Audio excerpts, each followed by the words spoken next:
Terima kasih Tuhan, karena janji-Mu itu bagi setiap kami ya dan amin. Dan biar pagi hari ini kami memegang itu dalam hidup kami. Terima kasih Tuhan.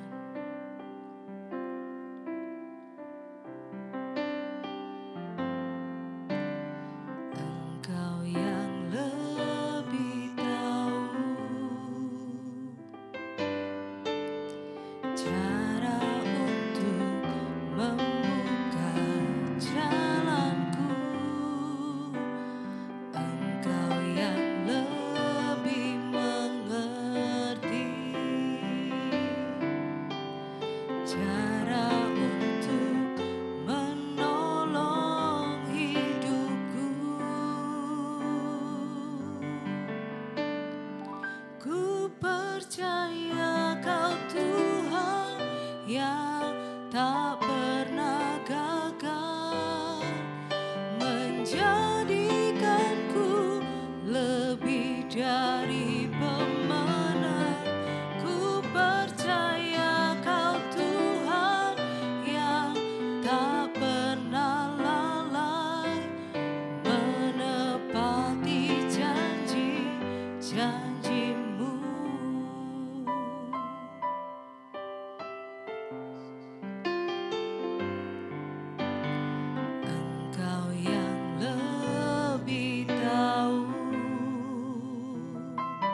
Kami percaya, kami percaya.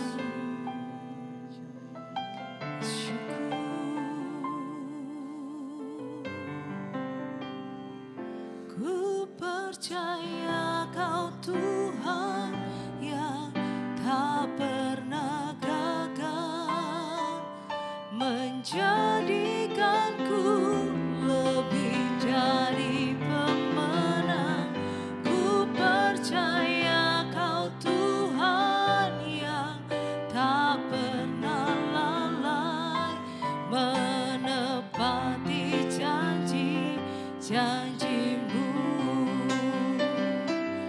Ku percaya Kau Tuhan yang tak pernah gagal, menjadikanku lebih dari pemenang. Ku percaya Kau Tuhan yang tak pernah lalai, menepati janji-janji-Mu. Menepati janji-janji-Mu.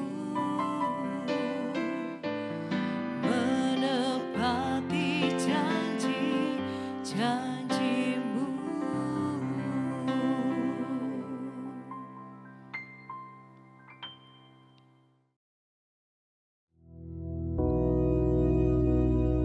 Bapa kami yang di surga, dikuduskanlah nama-Mu, datanglah kerajaan-Mu, jadilah kehendak-Mu di bumi seperti di surga. Berikanlah kami pada hari ini makanan kami yang secukupnya, dan ampunilah kami akan kesalahan kami, seperti kami juga mengampuni orang yang bersalah kepada kami. Dan janganlah membawa kami ke dalam pencobaan, tetapi lepaskanlah kami daripada yang jahat. Karena Engkaulah yang empunya kerajaan dan kuasa dan kemuliaan sampai selama-lamanya. Amin.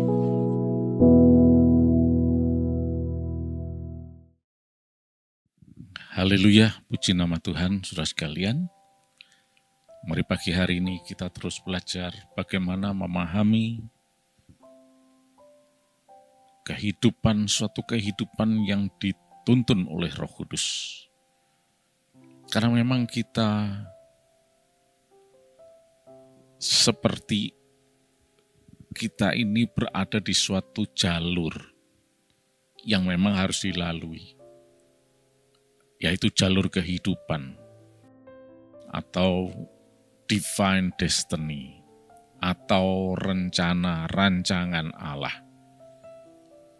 Nah, yang jelas adalah jalur divine destiny atau rancangan Allah ini pasti memberikan hari depan yang penuh harapan kepada kita. Akan tetapi seringkali kita tidak terlalu memahami hal ini dan kita banyak menghadapi kesulitan dan sebagainya. Sampai akhirnya kita berkesimpulan bahwa, oh memang ini sudah takdir atau apapun. Sama sekali bukan. Yang jelas jalur itu ada dan tidak bisa dihindari. Tetapi kita tidak tahu masalahnya. Untuk itu kita perlu tuntunan Roh Kudus, supaya kita bisa berada di jalur yang benar. Nah, jadi kita harus mengerti bahwa ada suatu rancangan dalam setiap kehidupan kita ini. Itulah sebabnya di dalam Yesaya pasal yang ke-55 ayat yang ke-8 dijelaskan mengenai rancangan. Dan bagaimana rancangan itu kita lihat di sini. Dikatakan, sebab rancanganku bukanlah rancanganmu, dan jalanmu bukanlah jalanku. Demikianlah firman Tuhan. Lanjut ayat 9. seperti tingginya langit dari bumi, demikianlah tingginya jalanku dari jalanmu, dan rancanganku dari rancanganmu. Nah, sampai di sini pembacaan kita ya. Dikatakan bahwa rancanganku bukanlah rancanganmu, dan jalanmu bukanlah jalanku. Di dalam bahasa Ibrania dikatakan kilo masvotai masvotechem, welo darchechem derachai neum Adonai. Nah, jadi kita lihat di sini Allah itu sebetulnya punya rencana, punya plan yang kita kenal sebagai jalur kehidupan yang harus kita lalui atau divine destiny ini. Tetapi seringkali masalahnya adalah kita yang menggunakan plan sendiri, jalur sendiri dalam kehidupan ini. Kok bisa terjadi seperti ini? Karena kita ini pribadi, kita diciptakan oleh Allah, mempunyai pikiran, perasaan, dan kehendak. Kita bisa punya kehendak, kita bisa berpikir, kita bisa merasa, dan akhirnya diwujudkanlah pikiran, perasaan, kehendak itu dalam rancangan kita sendiri.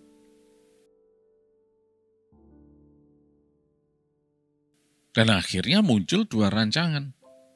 Rancangan diri sendiri dan rancangan Allah. Jalur Allah dan jalur sendiri. Nah, Tuhan katakan, rancanganku bukan rancanganmu. Jalur Allah itu bukan jalurmu. Kilo masvotai, masvotechem. Rancanganku bukanlah rancanganmu. Wedarchechem, jalanmu itu, lo derachai. Jadi jalanmu itu bukan jalanku, kata Tuhan. Nah, yang sering terjadi adalah kita ngambil jalan sendiri. Nah, lalu apakah ini bisa dikatakan sama baiknya? Sama sekali tidak.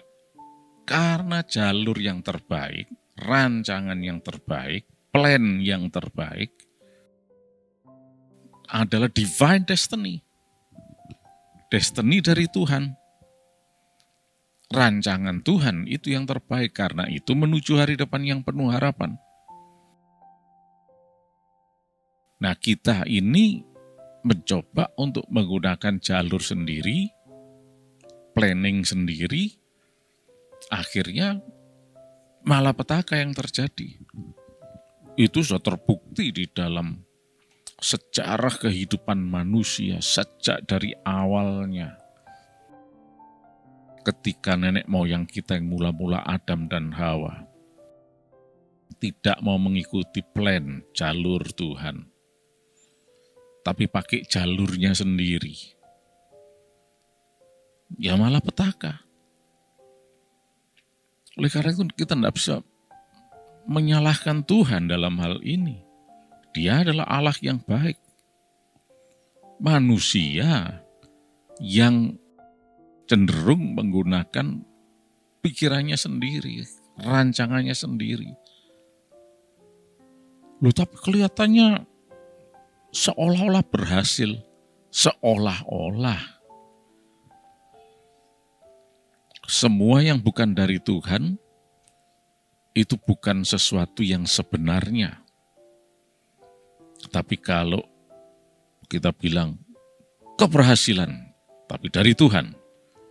Keberuntungan, tapi dari Tuhan.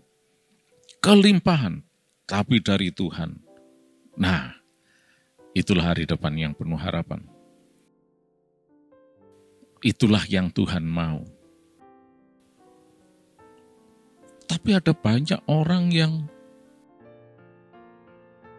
tampaknya setia, taat, berdoa, kelihatannya dipimpin Roh Kudus. Nah, tapi kok hidupnya berkekurangan.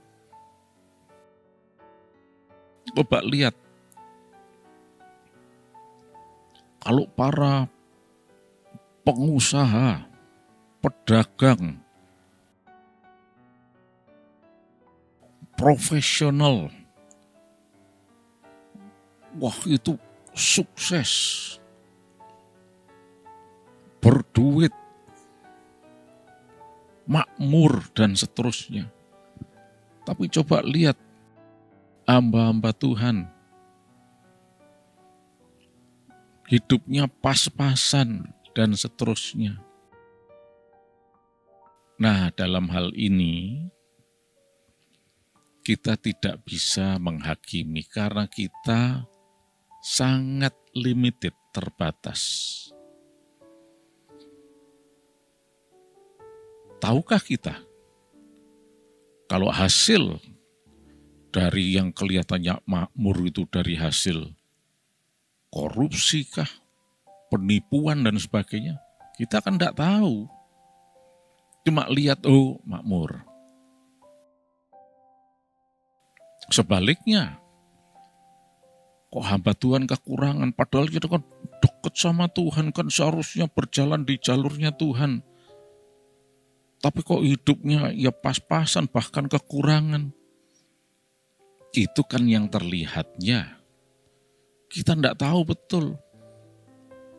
Karena pada kenyataannya belum tentu seorang hamba Tuhan itu betul-betul berada di jalurnya Tuhan. Belum tentu. Tidak sedikit yang mengklaim dirinya hamba Tuhan, pendeta, dan seterusnya. Tapi tidak di jalurnya Tuhan.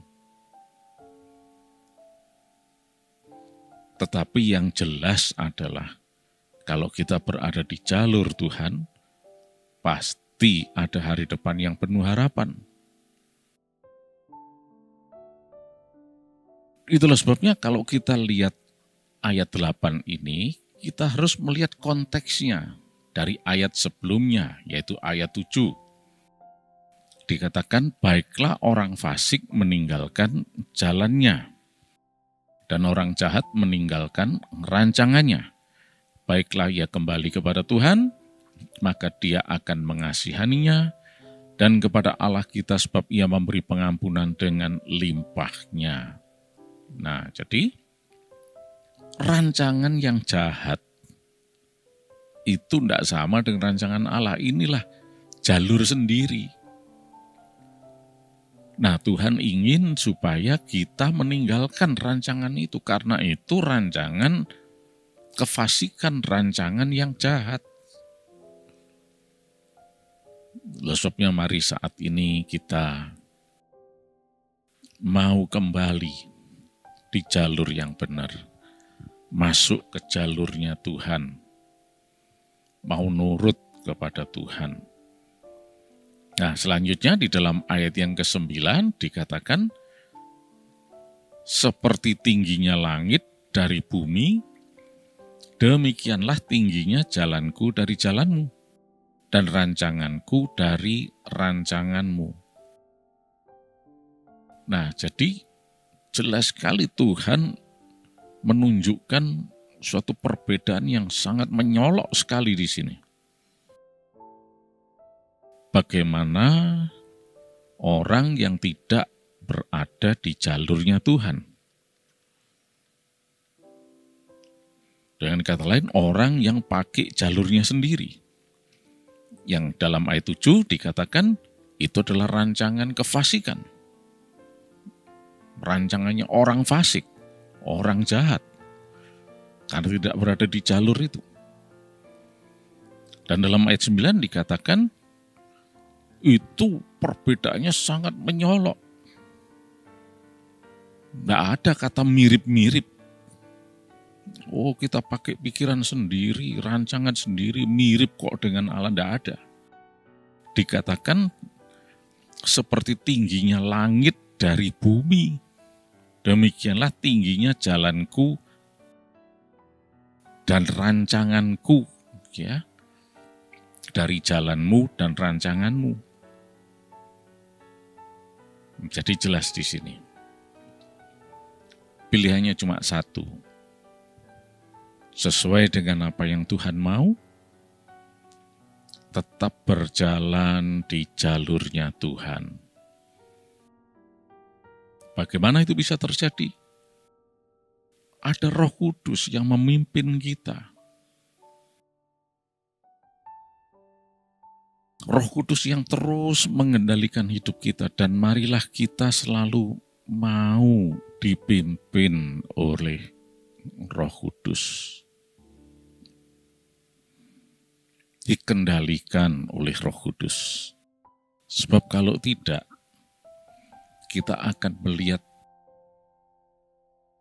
kebinasaan di depan kita.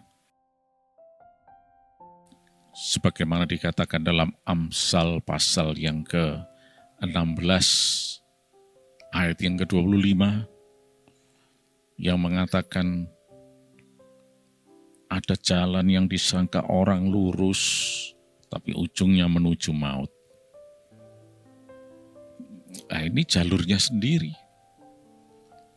Dalam bahasa Ibrani dikatakan Yesderech, Yashar Livne Is, Di Acharita Darke Mawet. Maut, kematian, kebinasaan. Nah, jadi yang terpenting sekarang kita tidak usah lihat kanan kiri, membanding-bandingkan satu dengan yang lain. Oh, itu kok kelihatannya hidupnya dekat sama Tuhan, dipimpin oleh Roh Kudus, tapi kok ya kehidupannya susah seperti itu. Itu bukan urusan kita, sebab kita tidak tahu apa sebetulnya yang terjadi. Tuhan yang tahu. Karena juga tidak sedikit hamba Tuhan yang pinter di atas mimbar, bagus kelihatannya di atas mimbar, di hadapan banyak orang terlihat, wah, paling saleh sedunia. Tapi di hadapan Tuhan nul. Itu hanya cuma kedok saja. Hati-hati. Sebaliknya, ada orang yang bergelimangan dengan kesuksesan, kemakmuran, dan sebagainya. Tapi bukan orang percaya. Ya kita juga tidak tahu. Itu berasal dari mana.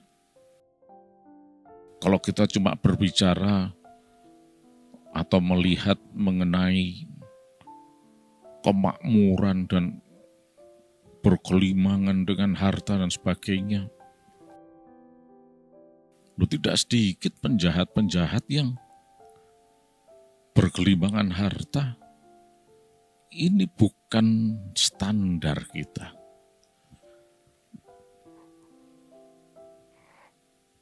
Oh, tapi saya tahu persis orang ini, saya dekat sekali dengan orang, saya tahu kehidupannya, rohaninya baik.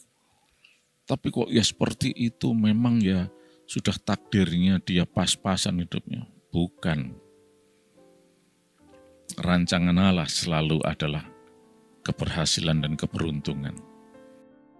Yesus datang ke dunia untuk menyatakan bahwa di dalam Dia ada kehidupan yang berkelimpahan.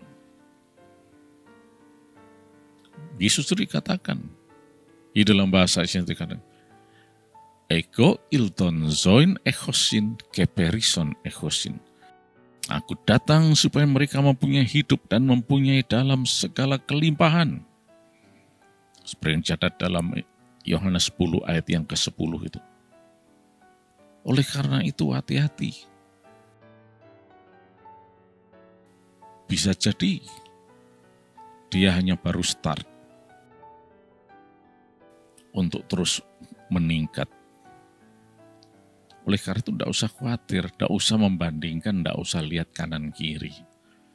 Yang harus jadi fokus kita adalah apakah saya ini dituntun Roh Kudus?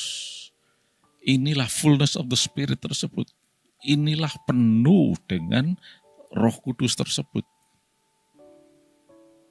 Yaitu sebetulnya sepenuhnya dikendalikan, dipimpin oleh Roh Kudus. Dan yang pasti adalah ujungnya itu hari depan yang penuh harapan. Puji nama Tuhan, rancangan Allah selalu adalah rencana yang baik, karena Dia adalah Allah yang baik. Allah yang sudah kenal di dalam nama Yesus Kristus adalah Allah yang baik. Mari kita selalu mau dipimpin Roh Kudus. Tidak pakai jalannya sendiri. Nurut jalurnya Tuhan. Terima kasih Yesus, Kau Allah yang baik untuk kami. Sepanjang hari ini kami sehat, kami diberkati berkelimpahan, berhasil dan beruntung. Dan nama Yesus dipermuliakan. Dan kuasa Roh Kudus menaungi kami, menuntun kami senantiasa di dalam jalur ketaatan, di dalam jalur divine destiny. Terima kasih Tuhan, dalam nama Yesus Kristus. Amin.